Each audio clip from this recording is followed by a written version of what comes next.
பொதுவாக எல்லாரும் சொல்லுவாங்க, இந்த பொடியமாருக்கு வாலிபர்களுக்கு ஏதாவது செல்லுங்க என்று சொல்லுவாங்க. அதிகமாக எங்களோட நிர்வாகிகள் எங்களோட பழையவர்கள்ட்ட இருக்கக்கூடிய ஒரு பிரச்சனை என்னென்னா, எங்களோட வாலிபர்களுக்கு ஒரு பயான் செய்யுங்க என்று சொல்கிறது அதிகமாக எல்லா இடத்துலையும் நாங்கள் பார்க்குறோம். கண்ணியமானவர்களே, வாலிபர்கள் அவர்களை விடவும் என்னுடைய பார்வையில் வாழ்க்கையில் திருந்த வேண்டிய மிக முக்கியமான ஒருவர்கள் தான் பெற்றோர்கள் என்று சொல்லக்கூடியவர்கள். பிள்ளைகளுக்கு பயான் செய்கிறது லேசி, ஆனால் பெற்றோர்களாகி எங்களுக்கு யார் பயான் செய்கிற என்ற ஒரு கேள்வி அது எங்கள்கிட்ட இருந்து கொண்டே தான் இருக்கிறது.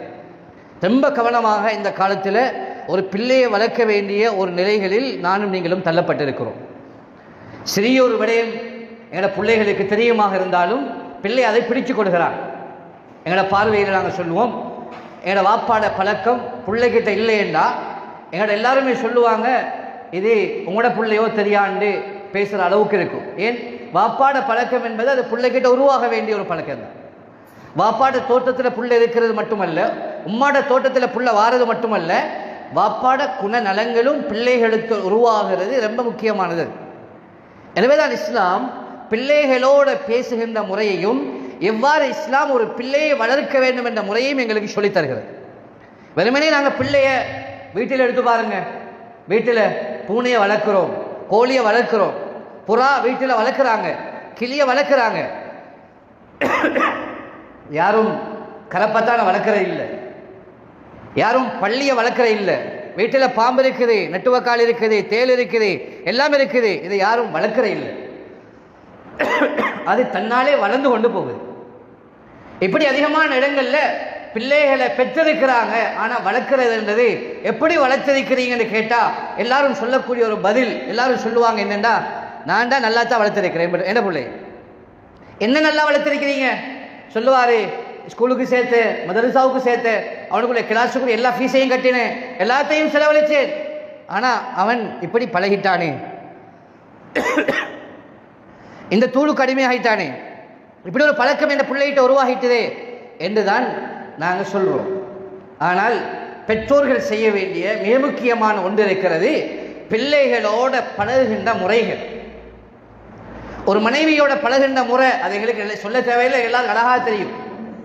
பிள்ளைகளோட பழகுகின்ற முறை உண்மையாக யோசிச்சு பாருங்க. எங்களோட மகன் உற்ற நண்பனை போல எப்படி கூட்டாளியோட சகஜமா எல்லாத்தையும் பேசுவார். நான் இந்த பிள்ளையை லவ் பண்றேன், இப்படி பேசுறேன், இந்த பிள்ளைகிட்ட நம்பர் வாங்கியிருக்கிறேன், இப்படி எல்லாம் எங்களோட பிள்ளைகள் பேசுறத போல எந்த புள்ள வாப்பா இடத்துல இப்படி பேசியிருக்கிறார். எந்தையாவது பொம்பளை புள்ள போயிட்டு, வாப்பா எனக்கு ஸ்கூல்ல இந்த பொடியன் இப்படி எனக்கு நம்பரை கேட்டா என்னோட இப்படி பாடி பண்ணி நான் என்று சொல்லக்கூடிய எத்தனை பொம்பளை பிள்ளைகள் இருப்பான். இன்னைக்கு நானும் நீங்களும் அதை தவற விட்டுட்டோம். என்ன தெரியுமா, பிள்ளைகளோட அன்பாக பழக இல்லை, அன்பாக பழக இல்லை. இரக்கம் என்பது என்ன என்பது சிலர்கிட்ட கேட்டா சொல்லுவாங்க, உங்களோட முகத்துல மீனை பொறிக்கலாம், 2 பப்படத்தை பொறிச்சு எடுக்கலும், அப்படி உங்களோட முகத்தை வச்சு கொண்டு இருக்கிறீங்க, சிரிப்பே காணல. அம்மா சொல்றா, வீட்டுக்கு வந்தா வாப்பாட முகத்துல சிரிப்பு இல்லை. வீட்டுக்கு வந்தா குர்ஆன் சொல்லுது, லா தத்குலு புயூத்தன் கைர புயூத்திக்கும், உங்களோட வீடு உங்களோட அல்லாத வீடுகளுக்குள்ளால நீங்க போறதாக இருந்தால் அல்லாஹ் சொல்றான், நீங்க ஹத்தா தஸ்தஅனிசு வ துஸல்லிமு அலா அஹ்லிஹா, அந்த வீட்டோட ஆட்கள் மீது சலாம் சொல்லுங்க, அனுமதி பெற்றுக் கொண்டு போங்க என்று ஏன் இஸ்லாம் சொல்லி தந்திருக்கு. நீங்க எத்தனை பேர் சலாம் சொல்லி கொண்டு வீட்டுக்குள்ள போறோம்? ஸ்கூல் விட்டு புள்ள வீட்டுக்குள்ள வார நேரம் ஏண்ட மகன் சலாம் சொல்லி கொண்டு வாரானா, அது எங்க இருந்து பழகுற? என்ன புள்ள எங்க இருந்து பழகுவான்? ஸ்கூல்ல பழகிற பழக்கம் இல்லை. ஸ்கூல்ல ஒரு பழக்கம், மதரசாவில் ஒரு பழக்கம். நான் என்ன சொல்றேன், இந்த அதிகமான எங்களோட பிள்ளைகள், சின்ன பிள்ளைகள் எல்லாம் அதிகமாக தொழக்கூடிய தொழுகை ஒன்றுனால் அசருடைய தொழுகை மட்டும்தான். ஏன், 2 மணிலிருந்து 4 மணி வரைக்கும் மதரசா நடக்குது, முஅல்லிம் சொல்றார் நீங்க தொழணும் என்று, அதனால புள்ள தொழுகிறான். வீட்டில் வாப்பா பாட்டையும் மதரசாவுக்கு ஒரு புள்ள போறதாக இருந்தாலும் வீட்டிலிருந்து உம்மா வாப்பாவும் எழுப்பாட்டி பிள்ளையை தயாரிச்சு, நீ மதரசா டைம் ஆகிட்டு போன்னு சொல்லிட்டு வாப்பா உம்மா வீட்டில் தூக்கம். புள்ள பெய்த்து நீங்க நினைக்கிறீங்களா, புள்ள பெய்த்து மதரசாவில் ஓதி நல்ல ஆலிமாகினாலும் கூட அவன்கிட்ட தொழக்கூடிய பக்குவம் இருக்காது. ஏன், வாப்பா உம்மா வீட்டில் தூக்கமே, உம்மா டிவியை பார்த்துக்கொண்டு மகள்கிட்ட சொல்ல, நீ பெய்த்த மகரிபை தொழுட்டு. எந்த பிள்ளை தொழுமா? தொழுதாலும் உம்மாட பயத்தில் தொழுகிறான். புள்ள மதரசாவுக்கு தொழுதாலும் வாப்பாட பயத்தில் தொழுகிறான். ஆனால் அல்லாஹ்வுடைய பயம் இல்லை. அல்லாஹ்வுக்காக வேண்டி தொழக்கூடிய பிள்ளைகள் இல்லை கண்ணியமானவர்கள். எனவேதான் ரொம்ப கவனம். முதலாவது திருந்த வேண்டியவர்கள் பெற்றோர்கள் தான். அதனால தானே நாங்கள் அடிக்கடி ஒரு வரலாறு படிக்கிறோம். ஒருவர் வாப்பாவை தூக்கி தோளில் வச்சுக்கொண்டு ஒரு ஆற்றுல வீச போனார். ஆற்றுல தூக்கி கொண்டு போட போனார். வாப்பா சொன்னாரு, மகன் என்ன நீ இவடத்தை போடாத, என்னை கொண்டு போய் அந்த இடத்துல கொண்டு போய் போடுன்னு சொன்னார். கேட்டார் மகன், ஏன் நீங்க அப்படி சொல்றீங்க, ஏன் அப்படி சொல்றீங்க? சொன்னாரு, எங்க வாப்பாவையும் நான் அங்கதான் கொண்டு போய் போட்டிக்கிறேன்.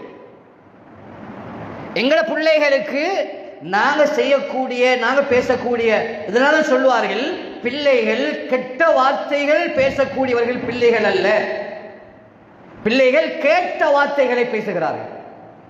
கெட்ட வார்த்தைகள் பேசுறதுல பிள்ளைகள் எல்லாம். வாப்பா உம்மாவோட எப்படி பேசுறாரு, உம்மா வாப்பாவோட எப்படி பேசுறாங்க, இதெல்லாம் பிள்ளைகள் அவதானிக்கிறாங்க கண்ணியமானவர்களே. இன்றைக்கு சிலர்கள் உம்மா வாப்பா மௌத்தாகி ஜனாசாவாகி கபருக்குள்ளால போய்த்தாங்க. ஆனா சொல்லுவாரு, என்ன ஒழுங்கா எங்க உம்மா வாப்பா ஓத வைக்கலையே. முக்கியமான ஒரு ஆளும் பெரிய ஒரு முக்கியமான இடத்துல பயானம் செஞ்சு கொண்டு வெளியே வார நேரம் அவரை கண்டு ஒரு மிகப்பெரிய ஒரு டாக்டர் கண்டு பேசி சொன்னாராம், ஏண்ட உம்மா வாப்பா எனக்கு செஞ்ச ஆக பெரிய அநியாயம் என்ன தெரியுமா, ஹஜ்ரத் எனக்கு அலிஃபா கூட ஓத தெரியாது, ஆனா என்ன டாக்டர் வரைக்கும் படிக்க வச்சிருக்கிறான்.